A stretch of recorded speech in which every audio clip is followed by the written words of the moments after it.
Press the bell icon on the YouTube app and never miss another update.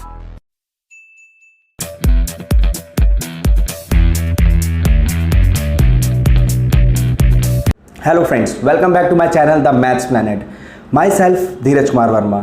आज हम लोग करने जा रहे हैं क्लास 12th का chapter 5 that's continuity and differentiability. इसमें हम करेंगे एक्सरसाइज 5.6 और इससे पिछली वाली क्लास में मैंने example 5.5 with example cover up किया है, खत्म किया है, फिनिश किया है। ठीक, आज हम लोग अपने क्वेश्चन में 1 से शुरू करेंगे और पहले एक बार हेडिंग देख लेते हैं इसकी 5.6 की। सारे क्वेश्चन के लिए कंबाइंड हेडिंग दे रखी है। If X and Y are connected parametrically, यहाँ पे पैरामेट्रिकल फॉर्म में दे रखा है। एक्स फंक्शन हमें अलग दे रखा है और y फंक्शन हमें बिल्कुल अलग दे रखा है। By the equation given in exercise 1 to 10 without eliminating the parameter को एलिमिनेट किए बिना हमें dy by dx को फाइंड आउट करना है यहाँ पर। ठीक, तो बिल्कुल बहुत ज़्यादा आसान एक्सरसाइज में बिल्कुल भी परेशान नहीं होना है आपने। ठीक, पहले क्वेश्चन में हमें सिंपली गिवन है x which is equal to 2at² और ऐसे ही हमें गिवन है y which is equal to at4। अब यहाँ पे हमारे फंक्शन को देखिए, फंक्शन जो हमारा x है, ठीक है, हमें किसकी टर्म में दे रखा है, t की टर्म में दे रखा है। 2 हमारा कांस्टेंट है, ओके, एज्यूम कर लेते हैं हम इसे। और ऐसे ही हमारा y में t4 दे रखा है। दोनों के दोनों फंक्शन हमारे t की टर्म में, तो एक काम करते हैं, दोनों में मैं कंबाइंड डिफरेंशिएट कर रहा हूँ। ठीक, एक बार स्टेटमेंट लिख देते हैं, just differentiate with respect to t, because function हमारा t की टर्म में है, बट हमें dy by dx निकालना है। तो वो कैसे निकालना है मैं आगे आपको समझाता हूँ, बट अभी हमारा फंक्शन क्या है, t की टर्म में, तो आप differentiate with respect to t we get करिए इसे। ठीक, एक क्वेश्चन समझते हैं ध्यान से। चलिए, उसके बाद क्या आ जाएगा, dx अपॉन में dt एंड ऐसे ही t अपॉन dt। 2 है हमारा कांस्टेंट है, साइड में लिख देते हैं, और यहाँ क्या आ जाएगा, t² आ जाएगा। ओके, तो यहाँ पर dx अपॉन में dt 2a, t² क्या हो जाएगा, 2t हो जाएगा, और t का differentiation with respect to t क्या आ जाएगा, 1 आ जाएगा। तो क्वेश्चन यहाँ पर रुक जाएगा। ओके, चलिए आगे चलते हैं। तो यहाँ पर अगर हम देखें dy अपॉन में dt, ये हमारा साइड में आ गया, डिफरेंशिएशन ऑफ t4। ठीक, सो ये क्या आ जाएगा, 4t³ इंटू 1, बिकॉज t का डिफरेंशिएशन क्या आ जाएगा, फाइनली 1 आ जाएगा। बट एक्चुअल में हमें क्वेश्चन में dy अपॉन dx चाहिए। ठीक, वैसे हमारे पैरामेट्रिक अलग टर्म है, ठीक, हमें इसे अलग अलग सॉल्व करना था, बट हमें फाइनली क्या चाहिए, dy अपॉन dx चाहिए। चलिए, ओके, dy by dx निकालते हैं, dy अपॉन में dx। ओके, अगर मैं न्यूमरेटर के अंदर dt से डिवाइड कर दूं और डिनोमिनेटर के अंदर भी अगर मैं dt से डिवाइड कर दूं तो कोई फर्क पड़ने वाला नहीं है, मैथमेटिकली ये करेक्ट इक्वेशन है। अब ये करते के साथ ही क्या हुआ, ऊपर मेरे पास आ गया dy अपॉन dt, जो कि मेरे पास क्या है, 4at³ है। बिल्कुल ऐसे ही नीचे dx अपॉन dt है which is equal to 4at आ रहा है हमारे पास। यहाँ पे 4a से 4a कैंसल आउट हो रहा है, t से हमारा क्यूब जाएगा तो क्या बचेगा, स्क्वायर बचेगा। तो इस तरह से सॉल्व करते हुए फाइनली हमारे पास dy अपॉन dx आ गया t²। तो ये हमारा रिक्वायर्ड आंसर है। बहुत आसान क्वेश्चन था। ठीक, एक बार दोबारा समझते हैं। हमें यहाँ पर x अलग दे रखा है, y हमें अलग दे रखा है, दोनों ही फंक्शन हमारे t की टर्म में है। तो मैंने डिफरेंशिएट किया विद रिस्पेक्ट टू t, दोनों साइड मैंने d अपॉन dt लगाया, d अपॉन dt लगाया। अब यहाँ पर 2a तो मेरा कांस्टेंट है, तो t² का डिफरेंशिएशन क्या आ जाएगा, 2t आ जाएगा। ऐसे ही t4 का डिफरेंशिएशन क्या आ जाएगा, 4t³ आ जाएगा। ओके, तो इस तरह से हमारा dx अपॉन dt और dy अपॉन dt तो आ गया, बट हमें क्या चाहिए था, dy अपॉन में dx चाहिए था, तो मैंने उसे लिखा। न्यूमरेटर और डिनोमिनेटर दोनों मैंने dt से डिवाइड किया। सो डिवाइड करते ही मुझे एक टर्म यहाँ पे नजर आई, dy upon dt and dx upon dt, दोनों वैल्यूज मेरे पास हैं, तो मैंने dy बाई dt के प्लेस पर उसकी वैल्यू रखी और dx बाई dt के प्लेस पर मैंने उसकी वैल्यू रखी। अब जहाँ पर जो भी सॉल्व हो रहा था, सॉल्व करके जो भी रिजल्ट फाइनली आया वो मेरा रिक्वायर्ड आंसर था। होप आप लोगों को क्वेश्चन बहुत अच्छे से समझ आया होगा। चलिए नेक्स्ट क्वेश्चन देखते हैं हम लोग।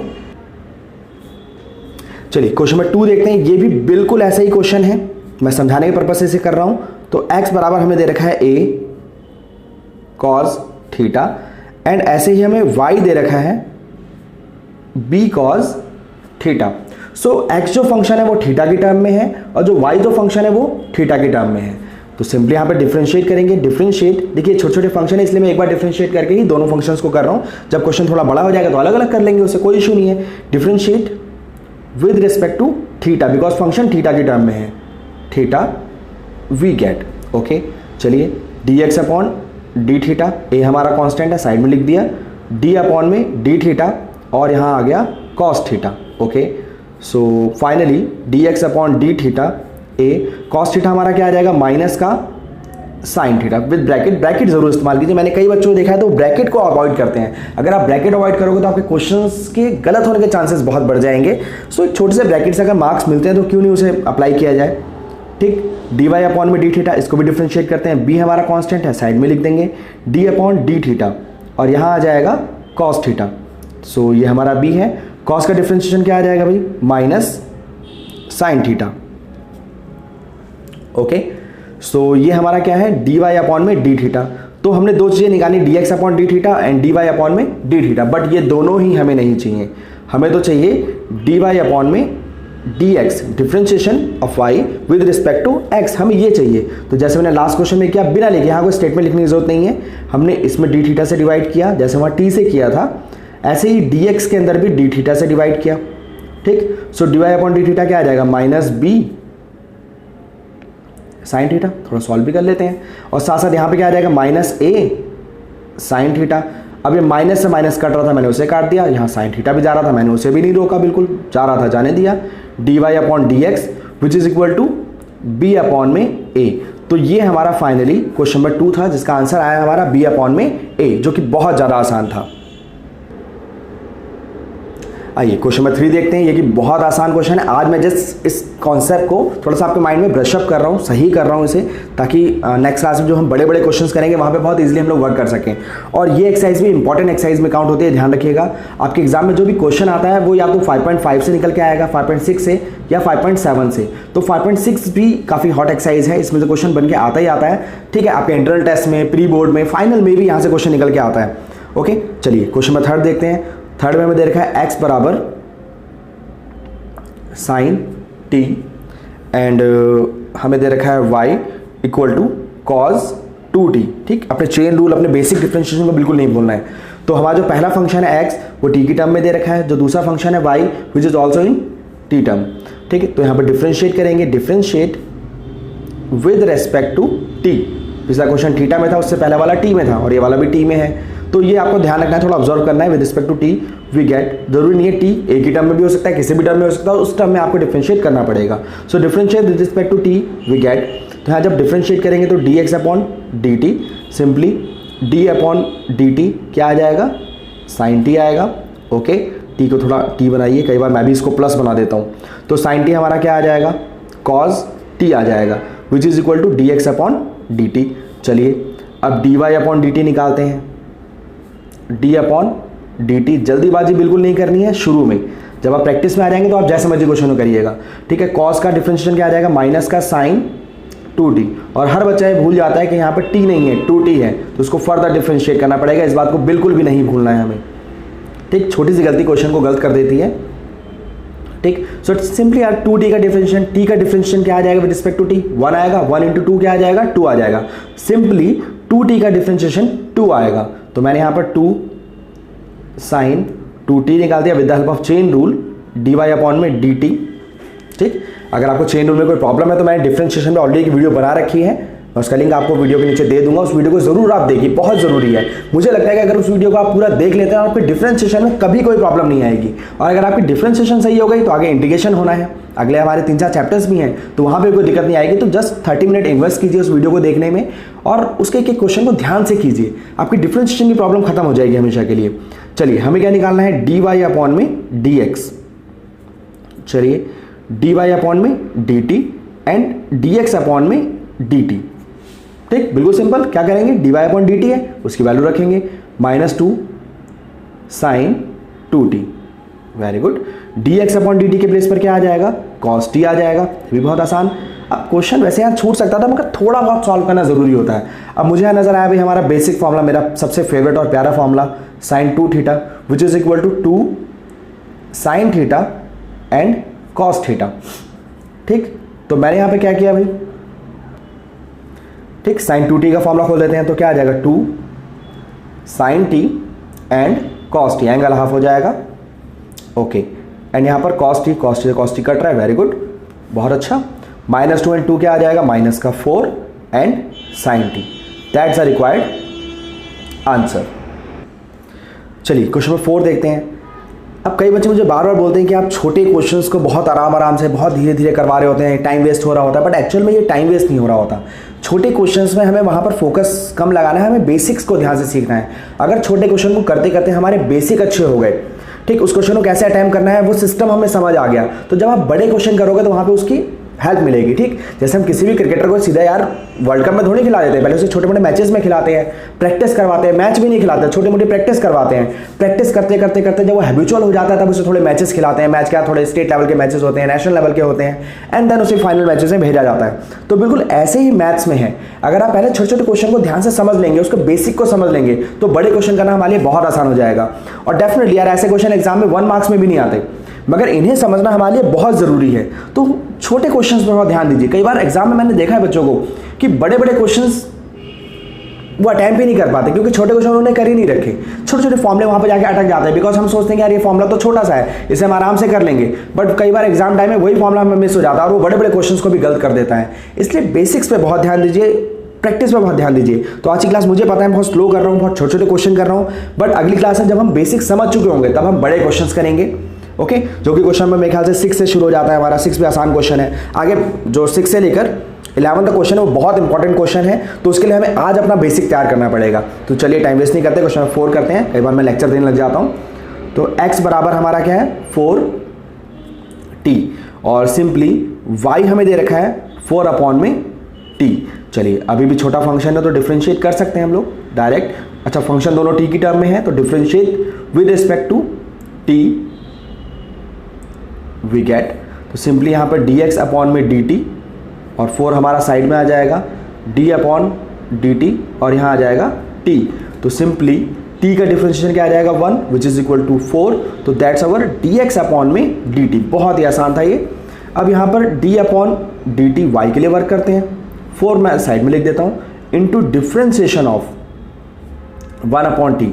अब ये 1 अपॉन t बहुत दिन से फॉर्मूला नहीं आया था मेरे सामने, डिफ्रेंशिएशन ऑफ 1 अपॉन में xn। मैंने एक स्पेशल फॉर्मूला अलग से लिखवाया था, ये बुक्स में नहीं है, ये ड्राइव फॉर्मूला है, बनाया हुआ फॉर्मूला है। अगर 1 अपॉन xn की टर्म में आ जाए, ठीक, तो आप सीधा क्या लिखोगे n x की पावर n माइनस 1। सॉरी, कई बार मुझसे भी गलती हो जाती है, ठीक, मैं थोड़ा फीलिंग्स में बह जाता हूँ। सो x की पावर n, तो जो भी पावर है वो माइनस में आ जाएगा, अपॉन में नीचे एक पावर बढ़ा देंगे। ओके, बिल्कुल इसे यूज़ करते हैं। सो t की पावर कुछ भी नहीं यानी 1 है, तो ऊपर क्या आ जाएगा -1, और नीचे एक इंप्रूव कर देंगे यानी t²। तो हमारे पास रिजल्ट क्या आ जाएगा -4 अपॉन में t²। ठीक, गलती सबसे हो जाती है, बट उसे कवर अप करना बहुत ज़रूरी है। अगर आप समय से गलती देख लेंगे तो आगे जाके ब्लेंडर मिस्टेक्स नहीं होंगी। सो ये dy अपॉन dt आ गया, जो कि फटाफट से आ गया, बट हमें फाइनली क्या चाहिए, dy अपॉन में dx चाहिए। ओके, सो dy अपॉन में dt एंड dx अपॉन में dt। तो dy बाई dt हमारे पास क्या है -4 अपॉन में t², and simply dx by dt हमारे पास क्या है 4। तो सिंपली क्या हो जाएगा -4 अपॉन में 4 है, और यहाँ अपॉन में क्या आ रहा है t²। ठीक, अपॉन में ही है दोनों, तो यहाँ आ जाएंगे, 4 से 4 कैंसिल आउट हो जाएगा, और फाइनली हमारा dy अपॉन में dx आ जाएगा -1 अपॉन में t²। That's a required answer for question number 4। चलिए क्वेश्चन नंबर 4 तक तो हमारा हो गया। अब क्वेश्चन नंबर 5 करते हैं। थोड़ा सा प्यारा क्वेश्चन है, थोड़ा सा बड़ा है, ध्यान देना है हमें यहाँ पर। कई बार थीटा और टी की टर्म में बहुत सारी गड़बड़ हो जाती हैं। तो एक्स हमें दे रखा है cos theta minus cos 2 theta.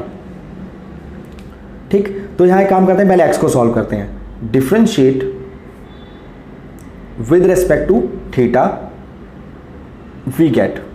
ठीक, दोनों साइड, क्योंकि थीटा की टर्म में हमारा फंक्शन दे रखा है dx अपॉन में d थीटा। अब मैंने यहाँ डिफ्रेंशिएट किया, ब्रैकेट में रख देते हैं cos थीटा माइनस का cos 2 थीटा। ओके, सो cos थीटा क्या आ जाएगा माइनस साइन थीटा। ठीक, और थीटा का differential with respect to theta क्या आ जाएगा 1, जरूरत नहीं उसकी करने की। ओके, cos 2 थीटा क्या आ जाएगा माइनस साइन 2 थीटा, तो ये प्लस हो जाएगा, है ना, माइनस ऑलरेडी था और माइनस मेरे डिफरेंशिएट करते ही आगे तो माइनस माइनस प्लस हो जाएगा, तो ये आ जाएगा sine 2 theta. And then differentiation of again 2 theta. Chain rule नहीं भूलना है, हर बच्चा यहाँ पे भूलता है कई बार चेन रूल, तो इस बात को हमें बहुत ध्यान रखना है कि चेन रूल को अवॉइड नहीं करना है कभी भी। ठीक, 2 थीटा, छोटी छोटी चीज़ें जो आप कवर अप करके चलोगे, आगे प्रॉब्लम नहीं होगी इससे। 2 थीटा का डिफरेंशिएशन क्या आ जाएगा विद रिस्पेक्ट टू थीटा, भाई थीटा का डिफरेंशिएशन तो 1 आएगा, 1 इंटू 2 क्या आ जाएगा 2। तो यहाँ पर फाइनली हमारे पास आ गया 2 sine 2 theta which is equal to dx upon में d थीटा। चलिए ये तो हमारा हो गया।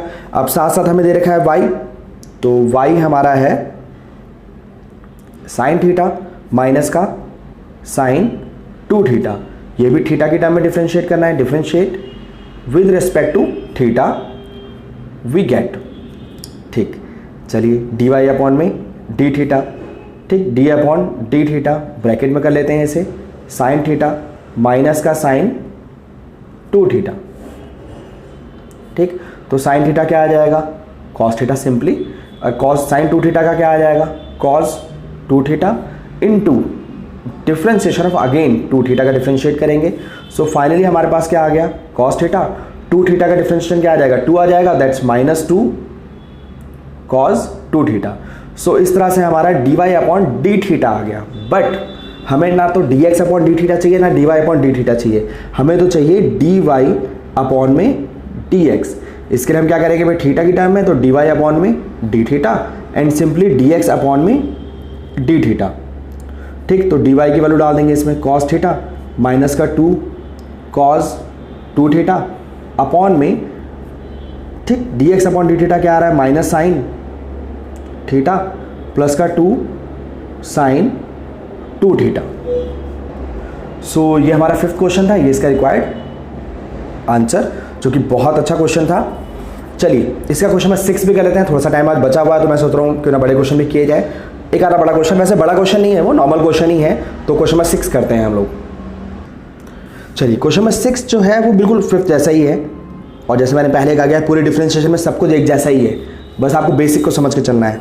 तो छठे क्वेश्चन में x बराबर है हमारा a ब्रैकेट में थीटा माइनस साइन थीटा, तो थीटा की टर्म में फंक्शन है। चलिए डिफरेंशिएट करते हैं with respect to theta we get, तो यहाँ आ जाएगा dx अपॉन में D theta a into differentiation of theta minus sine theta. Okay, so theta with respect to theta क्या आ जाएगा 1, साइन थीटा क्या आ जाएगा हमारा कॉस थीटा। फिनिश, बिल्कुल इजी क्वेश्चन। चलिए y को देख लेते हैं, so y तो और ज़्यादा आसान है, a 1 प्लस में कॉस थीटा थीटा के टर्म में, तो चलिए डिफ्रेंशिएट करते हैं, differentiate with respect to theta we get, so simply आ जाएगा dy अपॉन में D theta a into differentiation of 1 plus cos theta. Okay, चलिए a तो 1 का डिफरेंशिएशन कांस्टेंट है, क्या हो जाएगा 0, कॉस का क्या आ जाएगा माइनस का साइन थीटा, तो फाइनली हमारा आंसर आ जाएगा -a साइन थीटा। और ये हमारा आ गया dy upon D theta. As usual हमें dy अपॉन डी थीटा तो चाहिए ही नहीं, ना dx अपॉन डी थीटा चाहिए, हमें तो चाहिए dy अपॉन में dx। तो मैंने न्यूमरेटर के अंदर भी दोबारा वही डी थीटा से डिवाइड किया और dx के अंदर भी डी थीटा से डिवाइड किया। ठीक, -a साइन थीटा और dx अपॉन डी थीटा आ रहा है हमारे पास a 1 माइनस कॉस थीटा, तो ऐसे कैंसिल आउट। तो यहाँ पर कुछ ट्रिग्नोमेट्री खेल लेते हैं, वैसे तो आंसर यहाँ पर भी आ गया आपका। अब देखिए हमारा साइन 2 थीटा का फॉर्मूला क्या मैंने अभी लिखवाया, 2 साइन थीटा कॉस थीटा, साथ साथ मैंने आपको बताया 1 माइनस कॉस थीटा का फॉर्मूला क्या आता है 2 sine square angle half theta by 2, ऐसे ही प्लस में आता तो कॉस स्क्वायर में आ जाता। चलिए तो यहाँ पे वर्क कर लेते हैं, साइन थीटा क्या हो जाएगा हमारा 2 साइन थीटा बाय 2 और कॉस थीटा बाय 2 अपॉन में 1 माइनस कॉस क्या आ जाएगा 2 sine square angle half theta by में 2 से 2 कैंसिल आउट। अच्छा यहाँ आगे माइनस भी था, उसका भी ध्यान रखना है हमें, और साइन से यहाँ पर स्क्वायर चला जाएगा, तो सिंपली हमारे पास ऊपर बचा कॉस नीचे बचा साइन, तो कॉस अपॉन साइन क्या होता है कॉट होता है, तो यहाँ माइनस का कॉट थीटा अपॉन में 2, तो दैट्स अ रिक्वायर्ड आंसर। तो ये हमारा छठा क्वेश्चन था और आज हमने 5.6 का बेसिक किया, ठीक, जो कि काफ़ी ज़्यादा आसान था, बहुत इजी था। और यार देखिए मैथ्स में रिवीजन बहुत ज़रूरी है, तो एक काम कीजिए आप मैं चैप्टर 2 पूरा नहीं करने को कह रहा हूँ, चैप्टर 2 में जो इंपॉर्टेंट क्वेश्चन है उन्हें हाथ से करके देख लीजिएगा और बाकी पूरे एक्सरसाइज को एक बार रिवाइज कर लीजिए, देख लीजिए अपने हिसाब से, फॉर्मूले रिवाइज कीजिए और पूरे चैप्टर 2 को रिवाइज करके देखना। ठीक, आज होमवर्क में हम लोग यही कर रहे हैं और 5.6 तो बहुत छोटा सा, आप चाहे तो 15-20 मिनट ये रिवाइज हो जाएगा। ठीक, तो इसे आप कर लीजिएगा, ये आपका होमवर्क है। चैप्टर 2 रिवीजन करनी है आपने, चैप्टर 2 बहुत ज़रूरी है, आगे बहुत काम आने वाला है वैसे वो। ठीक, तो आज हम अपनी क्लास यहीं फिनिश करते हैं। आपको आज की क्लास कैसी लगी कमेंट करके ज़रूर बताइए। अगर कोई डाउट या कोई क्वेरी है तो आप मुझे कमेंट करके बता सकते हैं, मैं उनको सॉल्व करने की पूरी कोशिश करूंगा। और साथ ही साथ मेरी इस वीडियो का लिंक अपने दोस्तों के साथ ज़रूर शेयर करें ताकि उनकी भी हेल्प हो पाए और इससे मेरा भी एक छोटा सा मैसेज लोगों तक पहुँच पाएगा। और हाँ, इस वीडियो को लाइक करना ना भूलें, इससे मेरा मोटिवेशन बना रहता है। So at the end, math is not a tough subject, it just check your willpower. Thanks for watching my video.